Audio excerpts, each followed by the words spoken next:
Normal screen के ऊपर Sunday का यूजुअली फर्स्ट वीडियो हम लोग यही कोशिश करते हैं कि आने वाले नेक्स्ट जो 5 दिन रहते हैं बाजार के लिए, जो हफ्ता रहता है वो कैसा रहेगा। ठीक है, ऐसे कौन से पॉइंट रहेंगे, trigger point, non trigger points, जिसके चलते बाजार में बड़े दाव खेले जाएंगे, जबरदस्त तेजी या फिर गिरावट हो सकती है। वो डिपेंड करता है उस पर्टिकुलर इवेंट का आउटकम कैसे निकल कर आएगा, वो मैं आपके सामने यहाँ पे रखने वाला हूँ। तो आप चाहो तो इन इवेंट्स को स्टडी कर सकते हो। तो चलिए स्टार्ट करते हैं, बट उससे पहले 2 फॉर्मेलिटीज हम लोग चेक करते हैं। पहले, क्या बाजार पूरे 5 दिन चलेगा? तो हाँ, मतलब देखिए फेब मंथ में एक ही छुट्टी है जो कि 26 फेब को।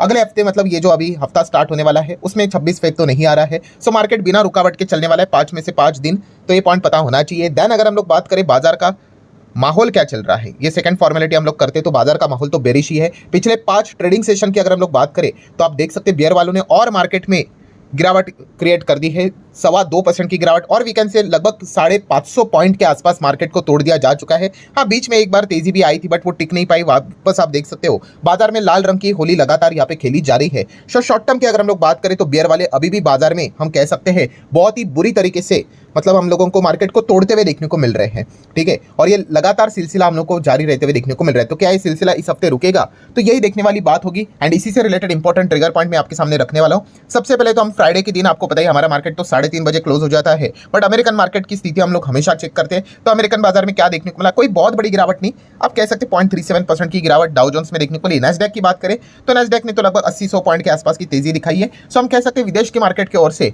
कोई फ्राइडे के दिन ऐसा चीज देखने को नहीं मिला जिस चीज के चलते हमारे मार्केट में पहले से ही प्रेशर बने। क्योंकि कभी कभी हम लोगों ने देखा है विदेश का मार्केट ही सीधा 400-500 पॉइंट टूट गया फ्राइडे की रात को ही, तो हमें पता चलता है भाई मंडे के दिन शुरुआत तो बियर वाले एकदम जोरदार तरीके से मार्केट को गैप डाउन के साथ ही करवा सकते। तो वैसी तो कोई सिग्नल हम लोग को फ्राइडे के दिन देखने को नहीं मिला। देन अगर हम लोग बात करें इस हफ्ते के one of the most important crucial event, that's minutes of meeting. Yes, आप सभी लोगों को पता है किसी भी बैंक का, सेंट्रल बैंक की अगर हम बात करें, ठीक है, उसका जो मॉनेटरी पॉलिसी की मीटिंग यहाँ पे होती है, ठीक है, उसमें मिनट्स भी बनाए जाते हैं। ठीक है, एंड उस मीटिंग के अंदर क्या होता है वो सारी चीज़ें उसमें बताई जाती है, लिखाई जाती है और उसका नोटिंग किया जाता है, एंड वो हमारे सामने आ जाते हैं। तो रिसेंटली हम लोगों ने देखा था फेड की मीटिंग, एफओएमसी की मीटिंग हुई थी। पॉवेल जी की बात करें तो ऑब्वियसली रेट कोई कट यहाँ पे नहीं हुआ था, जैसा था वैसा ही रहा, जो कि वेल एक्सपेक्टेड था। ठीक है, सो उस मीटिंग में एग्जैक्टली क्या हुआ है, बाकी मेंबर्स ने क्या टिप्पणी दी है, रेट कट से रिलेटेड क्या भविष्य में क्या हम लोगों ने उम्मीद रखनी चाहिए, नहीं रखनी चाहिए, उससे रिलेटेड हमें हिंट मिलते हुए देखने को मिलेंगे। ठीक है, तो ये मिनट्स हम लोग को जारी होते हुए देखने को मिलेंगे 19 फेब, ये तारीख नोट करके रख लेना, काफी इंपॉर्टेंट तारीख यहाँ पे होने वाली है। सिमिलर वे अगर हम लोग बात करें तो मॉनेटरी पॉलिसी की अगर हम बात करें मीटिंग, तो आरबीआई की भी एमपीसी की मीटिंग हम लोग को देखने को मिली थी। आरबीआई ने तो फर्स्ट टाइम अपना रेट कट किया था, आपको पता है 25 बेसिस पॉइंट का।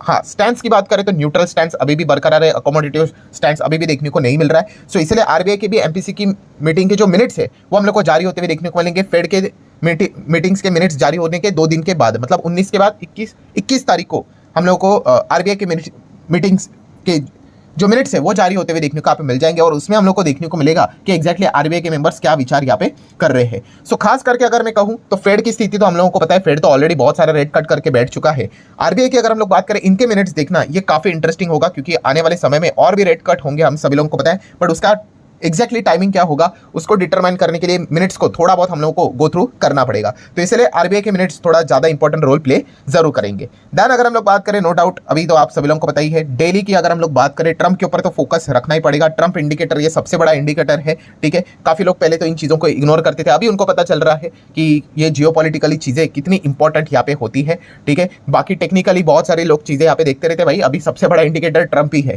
ठीक है, आपके टेक्निकल की पूरी तरीके से वो बैंड बजा देंगे, जितने सपोर्ट है सब तोड़ देंगे, जितने भी। ठीक है, कोई 25 बोल रहा था, कोई 24 बोल रहा था, कोई 23 बोल रहा था, ट्रंप के मन में आए तो भाई 20,000 के भी लेवल वो तोड़ देंगे। इतना मतलब उनके पास फिलहाल तो पावर देखने को मिल रही है। सो डेफिनेटली टैरिफ से रिलेटेड चीजें तो फोकस में रहती है। रिसेंटली रेसिप्रोकल टैरिफ का अनाउंसमेंट उन्होंने कर दिया, कितना लगेगा, कब लगेगा, वो अभी डिटरमाइन होना बाकी, अप्रैल तक का समय है, मोटा मोटी 1-1.5 महीना अभी भी बाकी है। उसके बीच में भी काफी सारे कंट्रीज निगोसिएशन करेंगे, वही वो ट्रंप यहाँ पे चाहते हैं। तो एक पॉइंट देखने को मिला, मतलब इन शॉर्ट अगर मैं बात करूं, अनसर्टेनिटी अभी भी उन्होंने जीवित रख दी है टैरिफ से रिलेटेड। ऐसा नहीं कि भाई एक ही बार में, मतलब बोलते हैं ना आर या पार कर दो, कि एक ही बार में भाई, मतलब मार्केट इस चीज को फैक्टर इन कर रहे हैं, हाँ भाई बोल दे भाई क्या क्या दिक्कत है करके, सारी चीजें हम लोग कैलकुलेट करके देख लेंगे कि कितनी गिरावट करनी है। नहीं, वैसा नहीं भाई, अभी भी लटकती हुई तलवार ऊपर छोड़ के रखे हुए हैं। ठीक है, अभी एग्जैक्टली क्या होगा लेट्स सी।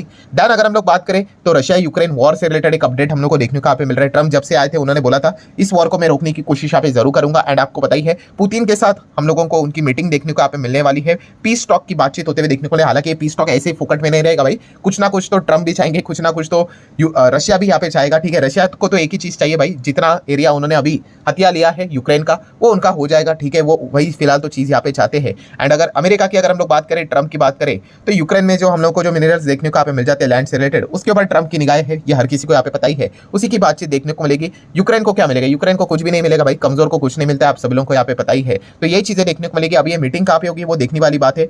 चाइना में भी बात हो रही जा रही है। अभी फिलहाल तो नई अपडेट सामने आ रही है कि सऊदी अरेबिया में अभी हम लोग को इनकी मीटिंग देखने को मिलेगी, अमेरिका और रशिया की। किधर भी हो जाए, बट इतना तो पता है कि अमेरिका एंड रशिया के बीच में बातचीत होते हुए देखने को यहाँ पे मिलने वाली है। काफी लोग यहाँ पे इस चीज के चलते चौंक गए हैं। मतलब आप देख सकते हैं दोनों के बीच में 36 का आंकड़ा है।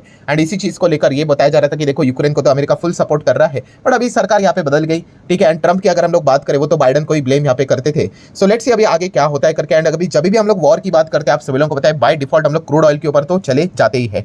सो डेफिनेटली अगर ये वॉर रुक जाती है, इसमें रशिया इन्वॉल्व है। रशिया आप सभी लोगों को पता है पूरे दुनिया के क्रूड ऑयल का 10% से ज्यादा हिस्सा ओन करता है। सो डेफिनेटली उनका इन्वॉल्वमेंट, जो भी आउटकम निकल कर आएगा, वो क्रूड ऑयल के ऊपर डायरेक्टली इनडायरेक्टली इंपैक्ट करवाएगा ही करवाएगा, ठीक है। तो क्रूड के ऊपर फोकस रखना ये एक बाय डिफॉल्ट अभी हमारे लिए एक नया काम यहाँ पे बन चुका है। देन अगर हम लोग बात